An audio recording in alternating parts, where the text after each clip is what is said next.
This is a team of people involved in this project. On the left, a multidisciplinary team of researchers, professional support staff, and people who have direct experience of workers' comp systems, led by myself, but with colleagues from the University of Melbourne, Faculty of Law at Monash University, Waterloo University in Canada, very experienced qualitative researcher, communications professionals, modelers, computational modelers, and I'll speak a bit about that. And also Gronya, who's one of our investigators, is someone who supported her husband through a 30-plus year long personal injury compensation claim that started as a workers' comp claim in Victoria.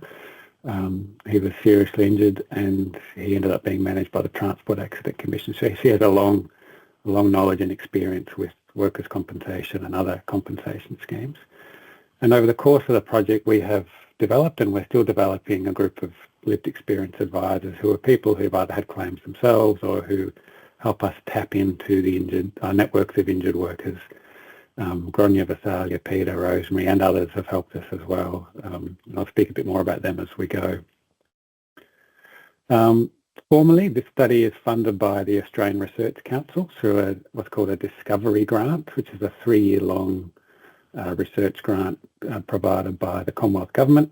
There's the title and the investigators. I won't tell you more than that, but just so you know that I think it's important to note that this is funded independently of any of the usual sort of regulators or government agencies that might be interested in workers' compensation. We spent a long time trying to find an independent source of funding for this particular study because we felt that was important and that would allow us to really pursue this project from the perspective of injured workers and to do it independently of organisations that might have a financial or other interest in the outcomes of the project. So just to talk about what we mean when we say that it's a lived experience project and the roles that injured workers have played in this study, we've worked really hard to try to embed people who've made a workers' compensation claim throughout the project. Usually what we see, at least in academic medical research, is people are involved as participants and maybe as advisors on an advisory group.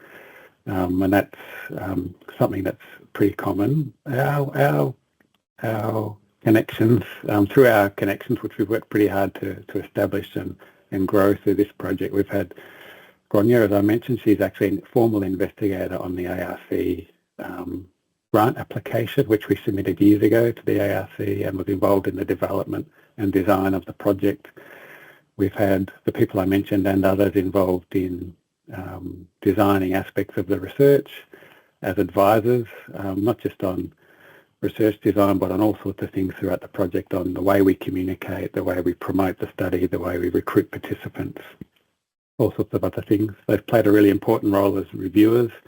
We've started to get some material out in the public domain through social media and other channels, and we always, if they're substantial pieces of information, we run those past injured workers for tone and content and accuracy to make sure that they're going to sort of ring true with that community.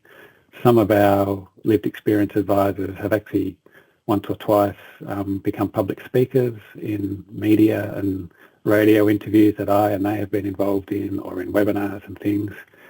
They've been advocates for us in promoting the project to their communities, and we've had so far many hundreds, 600-700 people actually be involved as participants in the research as well. So we really are trying to do this from the point of view where it's a joint effort, and sometimes in research that's called co-design. I think it goes beyond co-design. It's not just design that we're interested in. We want our end users, injured workers, and their key informants, their family members and friends to be involved throughout pretty much every aspect of the project. And one sort of simple example of that I can give you is our logo. So when we first were awarded the funding for this from the Australian Research Council, we wanted to brand the project fairly strongly, and we wanted to create a logo, as most academics do, and a nice name for it when you win a major research award. The way we chose to do that was actually through our networks, we contacted a couple of injured workers who happened to have some expertise in graphic design, Michael and Caitlin, and they helped us. They worked with our communications manager, Cara, to create the Workers Voice logo. So that's just one very simple example of what we mean when we say co-design. We didn't do this ourselves. We actually worked with a couple of people who had active workers' compensation claims at the time to do something as straightforward as create the logo for the project.